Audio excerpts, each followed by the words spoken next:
कि जिस्म फानी है तो सजाने की जरूरत क्या है। जिस्म फानी है तो सजाने की जरूरत क्या है। हुस्न दुनिया को दिखाने की जरूरत क्या है। जिस्म फानी है तो सजाने की जरूरत क्या है। हुस्न दुनिया को दिखाने की जरूरत क्या है। ऐसे आमाल करो कि रूह से खुशबू आए। ऐसे आमाल करो कि रूह से खुशबू आए। इत्र कपड़ों पे लगाने की जरूरत क्या है। इत्र कपड़ों पे लगाने की जरूरत क्या है। हम असीरे आरज़ू हैं दिल बहलने के लिए। रात दिन की गर्दिश है उम्र ढलने के लिए। जिंदगी पिछला पहरे है मौत का एक कम नजर। ये अंधेरा हो रहा है दिल निकलने के लिए। कहा अहबाब ने ये दफन के वक्त हम क्यों कर वहां का हाल जाने। कब्र तक तुम्हारी ताजीम कर दी आगे आपके अमाल जाने। मैं आपसे कहूंगा खजूरे वालों बेवफा दुनिया पे मत कर एतबार। तू अचानक मौत का होगा शिकार। लीजिए हजरात वक्त की किल्लत दामनगीर है। मैं आपके सामने पीरे तरीकत रहबरे राह शरीयत हजरत अल्लाह मौलाना सैयद जावेद अली मियां नक्शबंदी को पेश कर रहा हूं। आइए जिंदा दिल के साथ दोनों हाथ उठाइए और मोहब्बत से बोलिए नारे तकबीर नारे रिसालत मसलके आला हजरत उलमाए अहले सुन्नत हजरत अल्लाह मौलाना सैयद जावेद अली मियां नक्शबंदी। लो इन्हें देख लो एक नजारा है ये। लो इन्हें देख लो एक नजारा है ये। आसमान खिताबत का तारा है ये। लो इन्हें देख लो एक नजारा है ये। आसमान खिताबत का तारा है ये। नजदियत का गला काटने के लिए दस्ते हक का बना तिजारा है ये। अल्लाह रब्बुल आलमीन ने इरशाद फरमाया कि मैं तुमको आजमाऊंगा मुख्तलिफ चीज़ों से। वलनबलुवन्नकुम बिशै, मैं तुम्हें आजमाऊंगा चीज़ों के जरिए। मुख्तलिफ चीज़ें होंगी। तो यहाँ बात समझ में आ गई कि हमें अल्लाह आजमाएगा। कोई नहीं बच सकता इससे, चाहे वो आला दर्जे पर हो चाहे वो अदना हो। हस्बे इस्तिताअत अल्लाह आजमाता है। तो आप क्या चाहते हैं आजमाइश में? आप फेल होना चाहते हैं या कामयाब होना चाहते हैं? अगर आजमाइश करने वाला आपकी आजमाइश करे तो आप आजमाइश में फेल होना चाहते हो या कामयाब होना चाहते हो? है ना, कामयाब होना चाहिए। देखिए हमारे अंदर तो ये एक फितरी मादा है।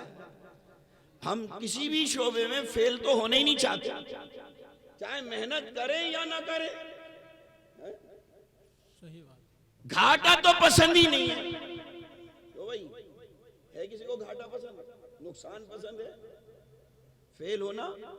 मेहनत करो ना करो, उस्ताद रात दिन पढ़ाए, बच्चा पढ़े नहीं है, लेकिन उम्मीद क्या रखता है कि जी मैं पास हो जाऊं, मैं कामयाब हो जाऊं, जी मैं कामयाब हो जाऊं। इसी तरह माल चाहे सड़ा हुआ बेचे लेकिन चाहता क्या है? फायदा हो,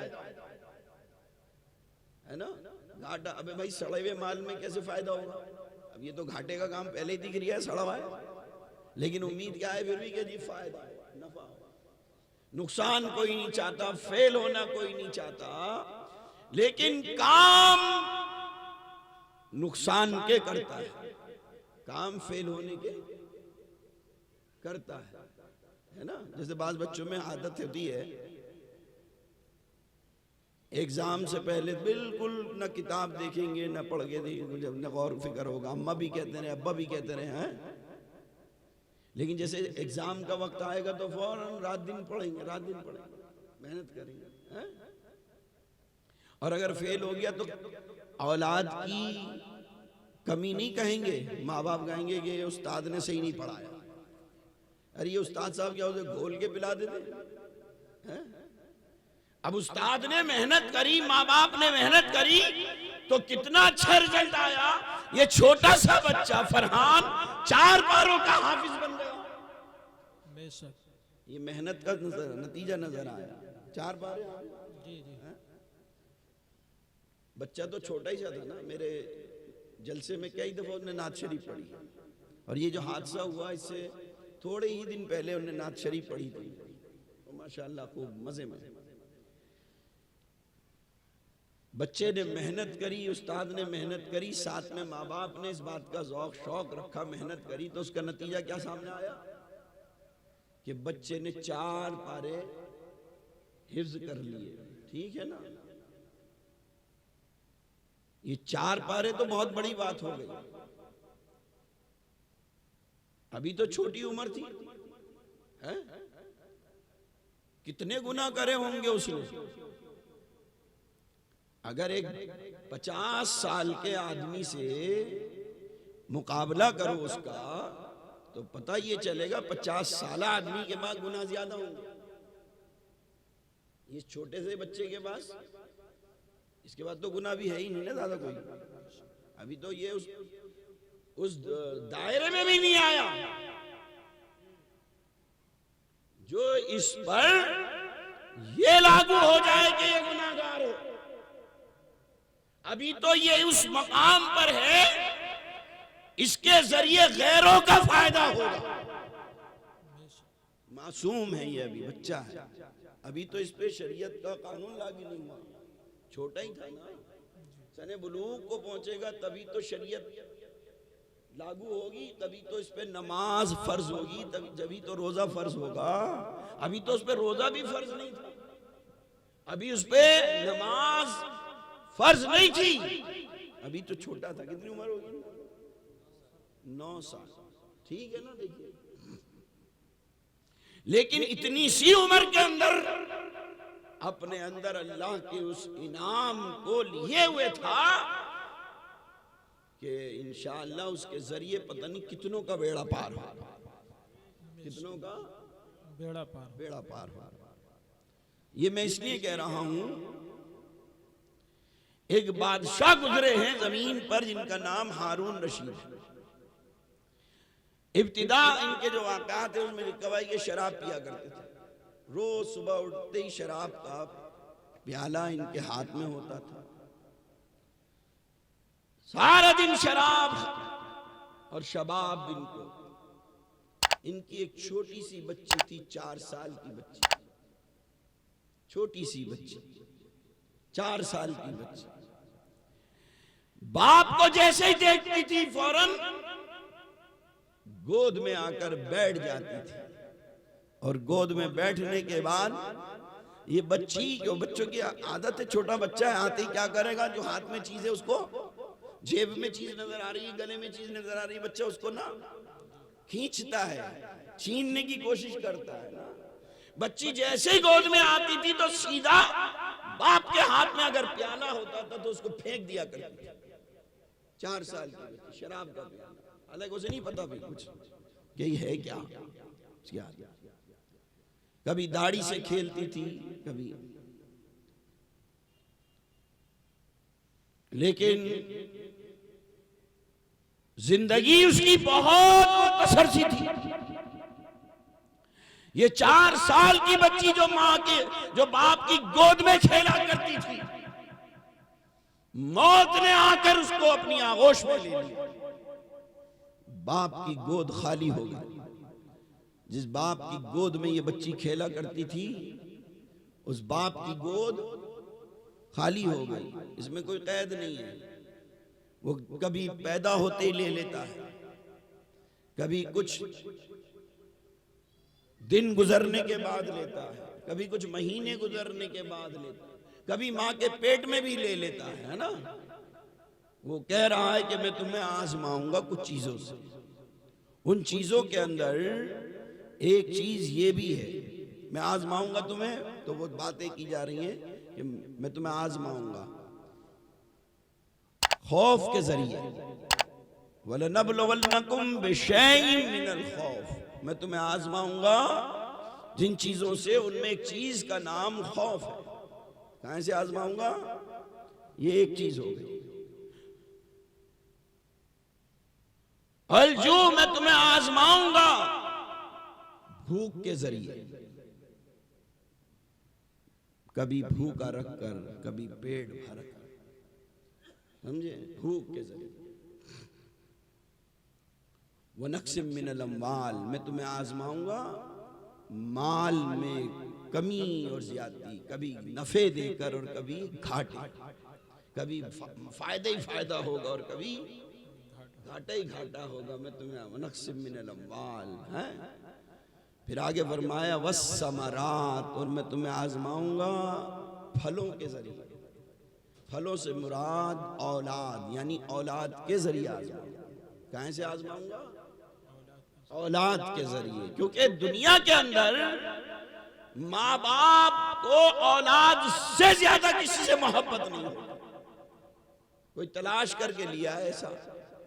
मां से ज्यादा कोई मोहब्बत करने वाला हो, बाप से ज्यादा कोई मोहब्बत करने वाला, सारी दुनिया के मोहब्बत करने वाले पढ़ने में, और मां की मोहब्बत का एक थोड़ा सा लम्हा पल्ले में रखा जाए तो मां की मोहब्बत का पड़ला फिर भी भारी रहे।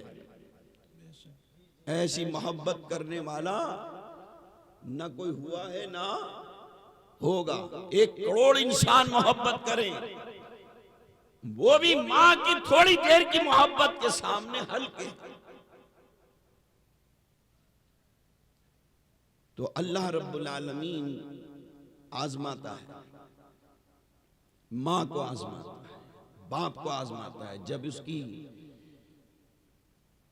गोद के अंदर से उसके आंखों की ठंडक को, उसके कलेजे के टुकड़े को लेता है कि ये देखो, ये मेरे बंदे, ये मेरी बंदियां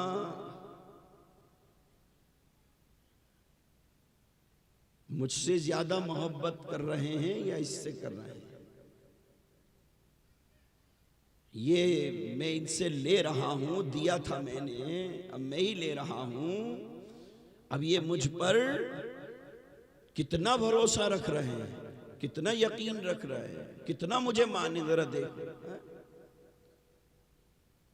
तो कभी दे के आजमाता है, कभी ले के आजमाता है, कभी मां के पेट में ही से ले लेता है, कभी दुनिया में जाहिर होते ही ले लेता है, कभी चंद दिन खिलौने की तरह माँ बाप को खिलाकर वापस लेता है, कभी कुछ साल गुजरने के बाद, कभी कुछ। हाँ, अब ये 4 साल की बच्ची जो माँ बाप की गोद में खेला करती थी, खूब। अब जैसे वो बच्ची देखो कितना खुश हो रहा होगा बाप जब नाजिम साहब से कहा जरा ये नारा लगाएगी। छोटी सी तो बच्ची थी, यही तो कह रही थी, नारा तकबीर, नारा रिसालत। बाप का दिल कैसा बाग बाग हो रहा होगा, है? और अभी ये अगर किसी ऐसे माहौल में फंस जाए क्या हाल होगा? वो बाप की गोद में खेलने वाली छोटी सी बच्ची जो हाथ में से शराब का प्याला फेंक दिया करती थी, कभी दाढ़ी से खेला करती थी, कभी। अल्लाह रब्बुल आलमीन ने उसको अपने पास बुलाया, मौत हो गई उसकी। हारून रशीद बादशाह उसी माहौल में मुब्तिला रहे, वही शराब। एक रोज हारून रशीद बादशाह ने ख्वाब देखा। ख्वाब में देखा कि एक बहुत बड़ा रेगिस्तान मैदान है, चटियल मैदान, दूर से दूर तक कोई नजर नहीं आ रहा, सन्नाटा पड़ा हुआ है, तन्हा हारून रशीद बादशाह उस मैदान में खड़ा हुआ है। अचानक उस मैदान में एक अजदहा सांप जाहिर हो जाता है, जो बड़ा खौफनाक, बड़ा दहशतनाक, जिसकी आंखों से आग बरस रही होती है, जिसके दांत लोहे के चमक रहे होते हैं, फुंकारी मारता तो जमीन पे आग बरसने लगती। अल्लाह। वो ऐसा जबरदस्त अजदहा सांप मैदान में जाहिर हुआ और अपनी आंखों से आग के शोले जाहिर करता हुआ, दांत चमकाता हुआ, आग बरसाता हुआ हारून रशीद की तरफ बढ़ा। हारून रशीद खौफजदा हो गए, घबरा गए। कोई भी घबरा जाए। आप इतने दिल से सुन रहे हैं भी बैठे, अगर कोई यहाँ पे कहते सांप, सारे उठ के भाग जाओगे, होगा ना? कोई अगर कह दे अरे सांप, फिर क्या होगा? सारे के सारे उठ के कितने दिल से सुन रहे हो, पूरे ध्यान से सुन रहे हो, है ना। ये जो सुन रहे हो ना, ये अल्लाह रब्बुल आलमीन ने तुम्हें पसंद करा है। ये इस वक्त अल्लाह ने पसंद कर रखा है, तो सुन रहे हो बैठे। अपने मुकद्दर पे नाज करो कि किसी ने नहीं पसंद करा, किसी दुनिया के बादशाह ने नहीं, किसी मालदार ने नहीं, बल्कि परवरदिगार ने पसंद करा है, खालिक कायनात ने पसंद करा। सुभान अल्लाह। भागे हारून रशीद, आगे आगे भाग रहे, पीछे पीछे सांप मुंह फाड़े हुए दौड़ आए। कुछ दूर भागे तो देखा बीच में एक बूढ़ा ज़ईफ इंसान नजर आया, हाथ में आसा, कमर झुकी हुई, सफेद दाढ़ी, सफेद बाल, कमर बिल्कुल अपने खड़ा हुआ नजर आया। हारून रशीद बादशाह उसके पास पहुंचे और कहा कि मेरे पीछे ये अजदहा पड़ा हुआ है, ये सांप पड़ा हुआ है, जरा इससे मेरी हिफाजत कर, इससे मुझे बचा लो।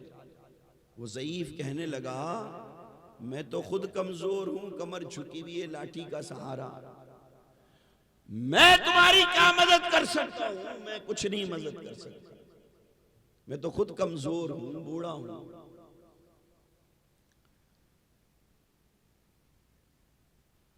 ये आगे की तरफ भागता कोई नजर नहीं आया, वापस आया, फिर बूढ़े के पास कहा मेरी मदद करो। कहा मैं नहीं कर सकता, तुम देखो सामने जो पहाड़ी नजर आ रही है वो ऊंचा टीला, वहां चले जाओ और उसके पीछे कुछ लोगों की अमानतें रखी हुई हैं, अमानतें, अगर वहां तुम्हारी कोई अमानत होगी तो शायद तुम्हारे लिए कोई रास्ता बन जाए। ये भागे हारून रशीद और उस ऊंचे टीले पे चढ़ गए।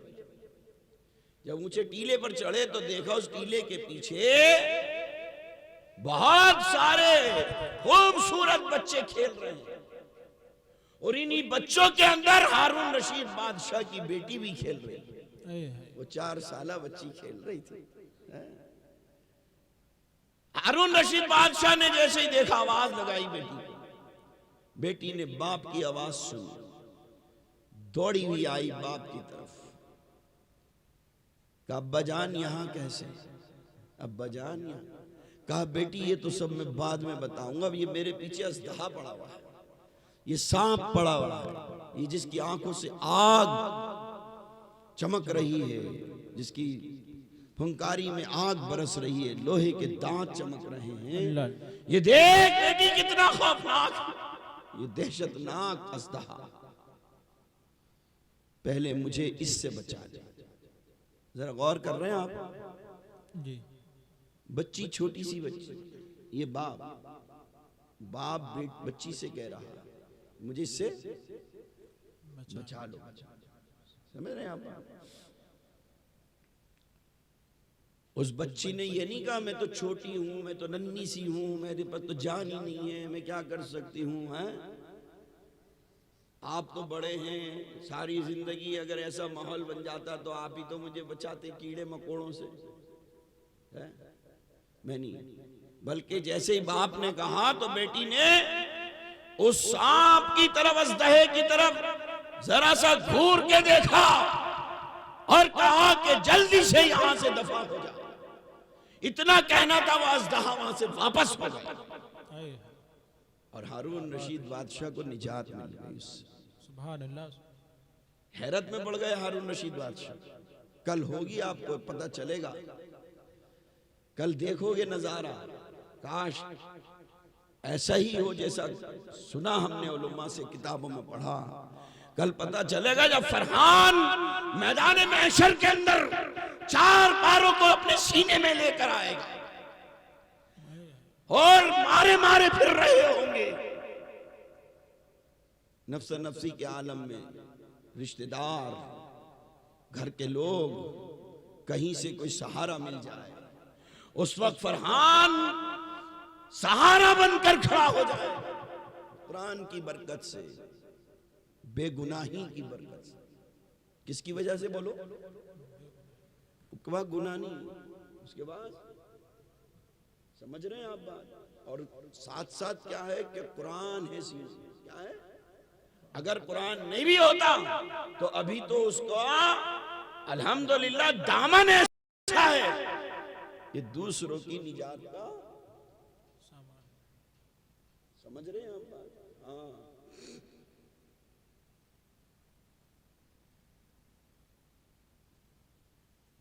हैरत में पड़ गए हारून रशीद और कहने लगे, बेटी वो इतना बूढ़ा इंसान, लंबी उम्र वाला इंसान, हाथ में लाठी, मैंने उससे कहा है, लेकिन उसने इनकार कर दिया मेरी मदद करने के लिए। तू छोटी सी बच्ची, नन्ही सी बच्ची, खेलने कूदने वाली बच्ची, तूने इतने जबरदस्त अज़दहे का लीडर होकर मुकाबला कर लिया।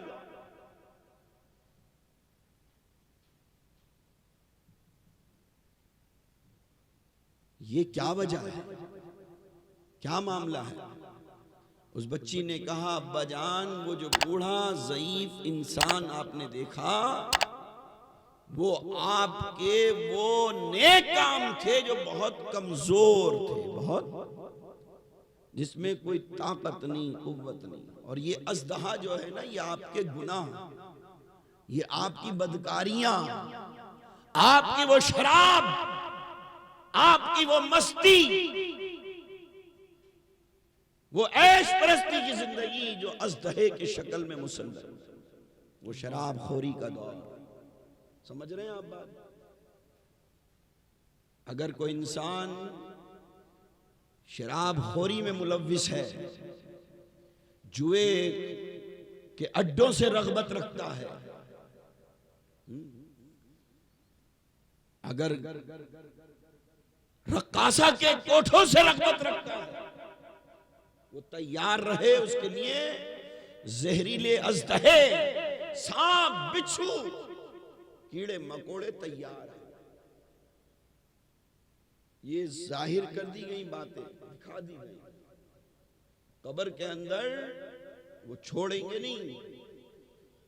कोई कीड़ा नाक को डसेगा, कोई अज़दहा चेहरे को चाटेगा, कोई पैरों से लिपटा हुआ होगा, कोई जबान पकड़े हुए होगा, कोई आंखों में लिपटा हुआ होगा। चारों तरफ से वो कीड़े मकोड़े आकर डसना शुरू कर देंगे, चाटना शुरू कर देंगे। ये खूबसूरत आंख, जैसे अभी हमारे हज़रत अल्लामा मौलाना फारूक साहब कह रहे थे ना, तुम करोड़पति हो। है? करोड़पति तो जब ही रहोगे ना जब कीमती चीजें महफूज रहेंगी, और जब वो महफूज ही नहीं रहेंगी तो फिर क्या कोई कीमत ही नहीं है ना फिर तो। जब वो अज़दहे और सांप आंखों को डसेंगे, कोई ले लेगा फिर वो जब दिल से सांप बिच्छू लिपटे हुए होंगे, जब इस पेट के अंदर कीड़े मकोड़े सांप भर जाएंगे। आप कहोगे हजरत ये बातें क्या कर रहे हो, समझ में नहीं आ रही।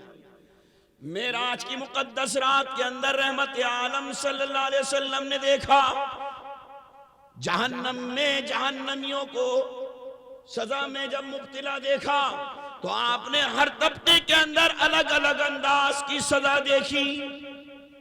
तो उसी में एक तबके के अंदर एक ग्रोह को देखा जिनके पेट बुर्जों की तरीके से फूले हुए थे, फूले हुए थे, बुर्जे जैसे बुर्जे होते हैं मटके, और शीशे की तरह चमक रहे थे।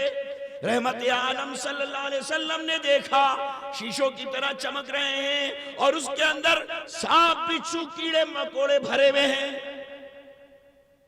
जहन्नम की आग के अंगारे भरे हुए हैं, जैसे कुरान ने कहा फी बुतूनिहिम नारा वसयस्लौना सईरा। समझ रहे हैं?